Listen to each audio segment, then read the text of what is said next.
ओम नमो भगवते वासुदेवाय। चलते हम अगले श्लोक के लिए। श्लोक संख्या 10।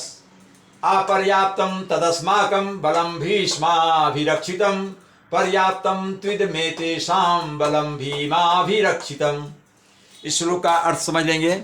सबसे पहले इसमें सबसे पहली बात तो यह है कि दुर्योधन आगे बढ़ता है और कहता है, हे गुरुदेव, आगे कह रहा है, हे गुरुदेव, द्रोणाचार्य से कह रहा है, हे गुरुदेव, हमारी सेना, हमारी शक्ति अपरिमेय है। यहाँ अपर्याप्तम वर्ड आया है। अपर्याप्तम का मतलब होता है असीमित। यहाँ पर्याप्त सफिशिएंट मतलब नहीं है। यहाँ संस्कृत में इसका अर्थ है, यहाँ इसका जो भाव है, अपर्याप्त मतलब असीमित है, अनलिमिटेड है, असीमित है, उसकी सीमा नहीं, बहुत है। क्योंकि कृष्ण भगवान ने ही उसको अक्षौणी सेना दे दी थी अपनी पूरी, ले जाओ तुम, लेकिन हम उधर रहेंगे, तुमने अपना चुनाव कर लिया है। तो वो कहते हैं हमारी सेना अपरिमित है, असीमित है, और हम सब भीष्म पितामह के द्वारा भली भांति संरक्षित है। भीष्म पितामह हमारे के संरक्षण में हम सब हैं। हाँ, वो बहुत ही बड़े योद्धा है। भीष्म पितामह जी का वरद हस्त है हमारे ऊपर, तो हम तो विजय श्री को प्राप्त करेंगे। और दूसरी ओर पांडवों की सेना जो है, पांडवों की शक्ति जो है वो मतलब असीमित है, सीमित है, बहुत कम, थोड़ी ही संख्या है उनकी। और दूसरे भीम द्वारा वो संरक्षित है। भीम भी उसमें ज़्यादा शक्तिशाली है, लेकिन भीम को और पांडवों को युद्ध लड़ने का अनुभव बहुत कम है। इसलिए निश्चित है कि हम विजय श्री प्राप्त करेंगे, हम उन्हें परास्त करेंगे, पांडवों को परास्त करेंगे। देखते हैं अब इसमें क्या कुछ कौन कौन से शब्द हैं। अपर्याप्तम बता दिया हमने, असीमित है, अनलिमिटेड। तदस्माकम में 2 शब्द हैं, तद प्लस अस्माकम।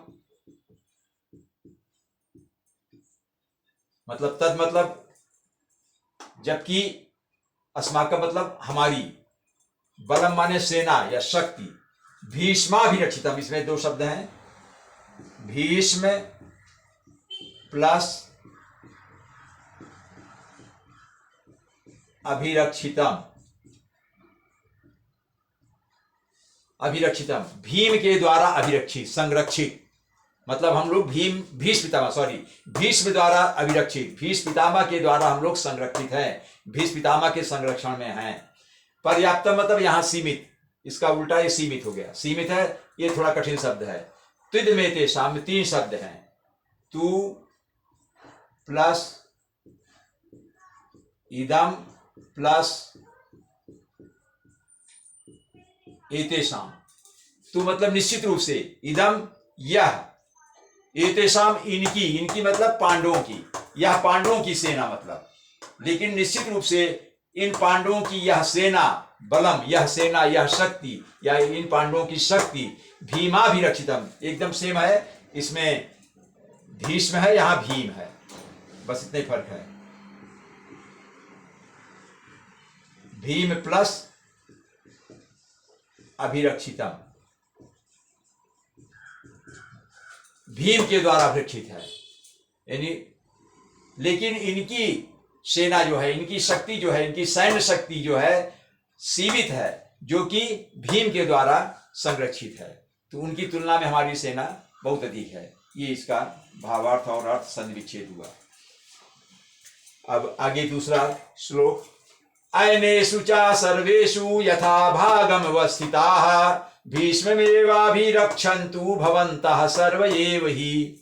इस श्लोक का भाव है, इसका अर्थ है कि दुर्योधन अभी तक तो द्रोणाचार्य से बातें कर रहा था और भीष्म पितामह के बारे में उसने बताया।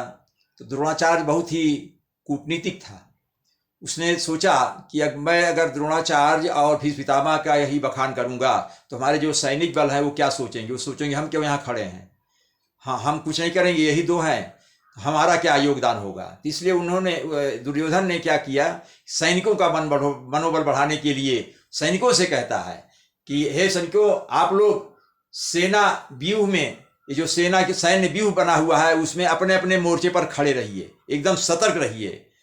आप पर हमें पूरा भरोसा है, और लेकिन आपसे एक निवेदन है कि आप भीष्म पितामह की भी सहायता करें समय समय पर।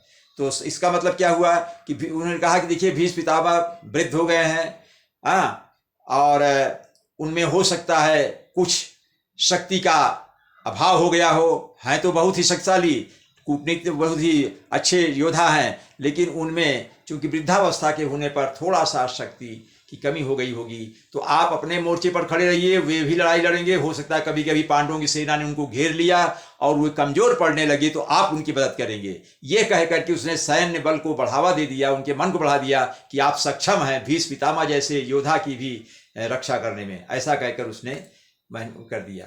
देखिए भीष्म पितामह योद्धा बहुत ही बड़े योद्धा थे, लेकिन ये जानता था दुर्योधन कि उसको एक डर बना हुआ था कि भीष्म पितामह और द्रोणाचार्य के शिष्य अर्जुन था और वो भी था, लेकिन सोच रहा था कहीं ऐसा ना हो कि भीष्म पितामह जो है कमजोर पड़ जाएं और अर्जुन के प्रति, पांडवों के प्रति थोड़ा सा अपनी लगाम ढीली कर दें, अपनी शक्ति में कम प्रदर्शन करें तो हम हार न जाएं। लेकिन उसे इस बात का विश्वास था कि जब द्रौपदी का चीरहरण हो रहा था, दुशासन ने चीरहरण करने का प्रयास किया था भरी सभा में, तो उस समय उसने देखा था कि भीष्म पितामह और द्रोणाचार्य भी चुप रहे, कुछ नहीं बोल सके थे।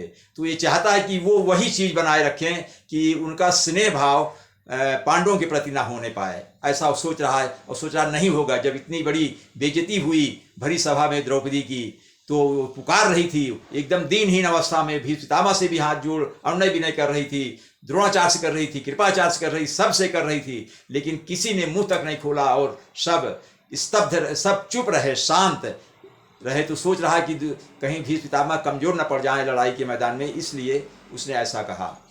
ओम नमो भगवते वासुदेवाय।